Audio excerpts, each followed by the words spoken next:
I'm not saying you have to cut people off, never speak to them again. I am saying you should put up some boundaries. You don't have to make a big announcement. Like I did, just little by little, spend less and less time with that person. If you don't get the wrong people out of your life, you'll never meet the right one. Joel Osteen was once one of the most recognizable faces in American Christianity. With his signature smile, slicked back hair, and soft-spoken sermons promising hope, prosperity, and divine favor, he built an empire, both spiritual and financial, that few pastors in modern history could rival. He wasn't just a preacher. He was a brand. Millions tuned in each week from around the world, eager to hear Joel's messages of optimism and success, broadcast from his enormous Lakewood Church, a converted sports arena in the heart of Houston. But today, a strange and deafening silence surrounds him. Gone are the weekly updates, the press appearances, and the booming sermons that once filled stadiums and YouTube feeds. Rumors swirl. Whispers behind closed doors grow louder. Some say he's sick. Others say he's hiding. A few believe he's been forced out. But what's really going on? Why has Joel Osteen, once the crown jewel of the megachurch movement, seemingly vanished from the pulpit that made him famous? Is this a temporary retreat, or a permanent end to a controversial empire? This is not just the story of a pastor. It's the unraveling of a brand, a family, and perhaps even a belief system built on always smiling no matter the storm. Look at his life today, and try not to gasp. Joel Osteen wasn't always the polished, confident figure the world knows today. In fact, for most of his early adult life, he was content to stay far from the spotlight. While his father, John Osteen, preached fire and brimstone sermons to a growing congregation at Lakewood Church, Joel quietly ran the church's television ministry from behind the scenes. A media-savvy introvert, Joel was more interested in lighting, editing, and production than pulpit preaching. But in January of 1999, everything changed. John Osteen died suddenly of a heart attack, and Lakewood Church was left without a leader. It shocked everyone when Joel, who had never preached a sermon in his life, took the stage just 1 week after his father's passing. That Sunday, something shifted. The congregation, still grieving, saw not just a son filling his father's shoes, but a new kind of preacher, one who smiled often, avoided theological firestorms, and offered messages filled with positivity, hope, and the promise of a better tomorrow. The response was overwhelming. Under Joel's leadership, the church exploded in size, eventually relocating to the former Compaq Center, massive arena once home to the Houston Rockets, which was transformed into the largest regularly attended church in the U.S. His sermons aired around the world. His books became bestsellers, and he soon became a fixture on Oprah, Larry King Live, and network morning shows. But with growth came scrutiny. Critics accused him of preaching a prosperity gospel, promising financial and personal success in exchange for faith and tithes. He rarely quoted scripture in depth, often avoided discussing sin, and never preached about hell. Yet his popularity soared. Millions tuned in not for theological complexity, but for emotional comfort.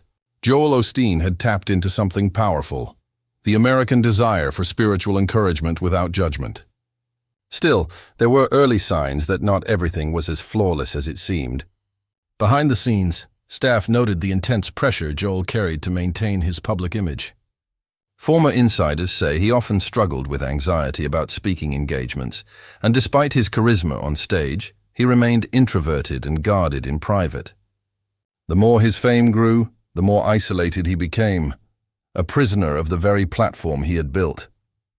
And though he preached positivity every Sunday, Joel privately questioned whether he was truly called to be a pastor, or if he was merely fulfilling an expectation placed upon him after his father's death.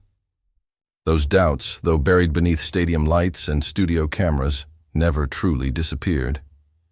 Some say they only grew stronger as the years went on. Joel's rise to megachurch royalty may have seemed ordained, but to those who knew him best, it was a path paved more by reluctance than ambition. And that reluctance, that quiet inner conflict, may have been the first sign that this story, despite all its glamour, was destined to take a very different turn. Joel Osteen's meteoric rise to fame wasn't without resistance. But it was the events of 2017 that shattered the illusion of untouchability he had carefully built for nearly 2 decades. When Hurricane Harvey struck Houston that August, it brought not only record-breaking floods, but a storm of criticism that would become a defining moment in Joel's ministry. As homes drowned and families were displaced, people turned to churches across the city for shelter, only to find the massive doors of Lakewood Church, with its 16,000-seat capacity and towering walls, locked shut. Photos of the dry, untouched church began circulating online, triggering public outrage. While Joel and his staff initially claimed the church was inaccessible due to flooding, locals challenged the narrative, accusing him of failing the very community he claimed to serve. The backlash was swift, merciless, and unlike anything Joel had ever faced. For a man whose brand thrived on optimism and unshakable faith, this was the first real test of character, and many believed he had failed. Though he later opened the church as a shelter, the damage was done. Memes mocked him, news outlets dissected his excuses, and critics who had long questioned his authenticity now had tangible proof to support their skepticism. But the hurricane scandal was only the beginning. Over the years, more cracks began to show. A 2021 incident raised eyebrows when a plumber working at Lakewood discovered stacks of cash and checks hidden in a bathroom wall, money later linked to a 2014 robbery of the church. Though authorities never formally accused Joel of wrongdoing, the bizarre discovery only fueled conspiracy theories. Add to that his lavish lifestyle, a $10.5 million mansion, luxury cars, private vacations, and the whispers about Joel Osteen began turning into headlines. He never took a salary from the church, he reminded people, but his personal fortune continued to grow through books, tours, and television. For many, the optics were inescapable, a man preaching about blessings while living a life of near unreachable wealth. And in a changing world where pastors were increasingly expected to address issues of race, justice, and systemic inequality, Joel remained silent, clinging to his doctrine of positivity, while the world begged for something deeper. Over time, Joel began to retreat. His sermons became shorter, less passionate. He stopped giving interviews, declined invitations, and was seen less and less in public. Rumors swirled that the backlash had broken something in him, that the man who once filled stadiums with joy was now battling something he'd long ignored: doubt. Not just doubt in his ministry, but in himself. Staff at Lakewood quietly noticed the shift. Leadership meetings grew more tense. Joel reportedly delegated more responsibilities, showing signs of mental and emotional exhaustion. And while the public still saw the polished smile on Sunday broadcasts, those close to him saw a man unraveling behind the scenes, stretched thin, spiritually drained, and possibly reconsidering everything he once believed. By 2023, his once thriving brand had lost its sheen. New voices were rising in the world of faith, while Joel seemed frozen, unsure of how to adapt, or if he even wanted to. And that lingering uncertainty would only deepen as a personal loss in the years ahead would push him further into the shadows. By the summer of 2025, Joel Osteen was already a quieter figure in the public eye, but nothing prepared his followers, or his inner circle, for the emotional earthquake that came with the death of his beloved mother, Dolores Dodie Osteen. She wasn't just a respected church elder, she was the heartbeat of the Lakewood legacy, a woman who had overcome terminal cancer decades earlier, and who remained a living symbol of faith and healing in the congregation. Dodie's battle with cancer and miraculous recovery in the early 1980s became part of Lakewood Church's foundational mythos, a story Joel referenced time and time again in his sermons. To him, she wasn't just a parent. She was a spiritual compass, a constant in a world of critics and cameras. Her death at 91 was peaceful, the family said, but behind the scenes, it shattered Joel. For weeks, he disappeared from public view entirely. There were no sermons, no public statements, no social media posts. Even Lakewood's massive Sunday services began to feel different, colder, emptier, as guest pastors filled the pulpit where Joel once stood.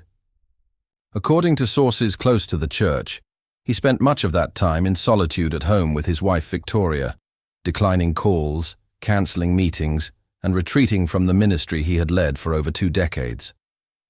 Staff members whispered that he had lost his fire, not just for preaching, but for leading altogether. Some said they had never seen him so emotionally flat, while others claimed he spoke of possibly never returning to the stage. There were reports he had begun journaling, praying in private, and reassessing everything, not just his future as a pastor, but his purpose as a man. Losing Dodie, it seemed, had opened up old wounds, the loss of his father, the overwhelming burden of legacy, and the years of public pressure to perform a role he may have never truly felt called to. Friends noted that Joel, always careful with his words, began speaking differently, less like a preacher and more like someone finally ready to rest. He wasn't depressed, they said, but he was undeniably tired. Tired of the expectations, the criticism, the constant demand to be America's pastor. Even his famously rehearsed smile, which had become his trademark, now appeared only in old photos and recycled sermon clips. And yet, despite his absence, Lakewood Church carried on. The music still played, the seats still filled, and the offerings still flowed. But something had changed. The man who once turned a basketball arena into a spiritual powerhouse had stepped off the stage, and for the first time, no one could say for certain if he'd ever return. As weeks turned into months, Joel's silence became deafening. Rumors of retirement resurfaced. Some church members began bracing for a transition, and though no formal announcement came, it became increasingly clear to those watching closely. Joel Osteen was no longer just grieving the death of his mother. He was grieving a version of himself, the preacher, the brand, the icon, and quietly slipping into a chapter no one expected, one without him at the helm. Today, the grand halls of Lakewood Church still echo with music. Lights still beam across the faces of tens of thousands of worshippers, and sermons are still delivered from its monumental stage. But the one voice that defined it all, Joel Osteen's, has grown distant, almost ghost-like. While his face still appears on promotional materials and his name still sits atop bestsellers in airport bookstores, those close to the inner workings of the church know what the public is just beginning to realize. Joel is no longer leading as he once did. He hasn't made a dramatic announcement or written a formal farewell, but the absence speaks louder than any headline. Weeks of silence have stretched into months, and now Lakewood's pulpit is increasingly occupied by younger voices, most notably Joel's son, Jonathan. Charismatic and earnest, Jonathan has slowly taken on more of the preaching load, his presence on stage hinting at a quiet succession plan. Insiders say Joel spends most of his time at home now, not traveling, not writing, not speaking, just resting, reflecting, and healing.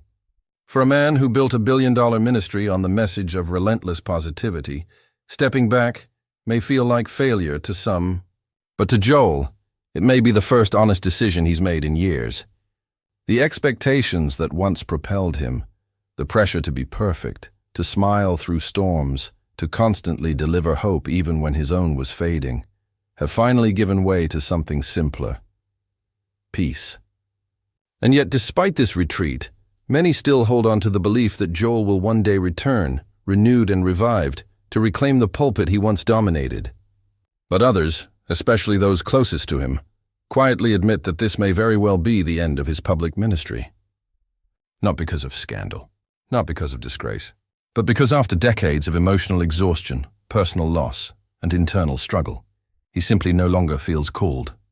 The man who once turned spiritual encouragement into a global brand is now turning inward, seeking perhaps for the first time, comfort without applause. And as the world continues to speculate, to critique, and to cling to what he once represented, Joel Osteen himself may be discovering what he preached for so long, that sometimes letting go is the greatest leap of faith. If this is truly the last chapter in Joel's ministry, it isn't ending with a fall from grace, but with a quiet exit through a side door, away from the cameras, the stage lights, and the noise. A retreat not into disgrace, but into silence. And maybe, for a man who built an empire on speaking hope into others, it's in this silence that he'll finally find his own.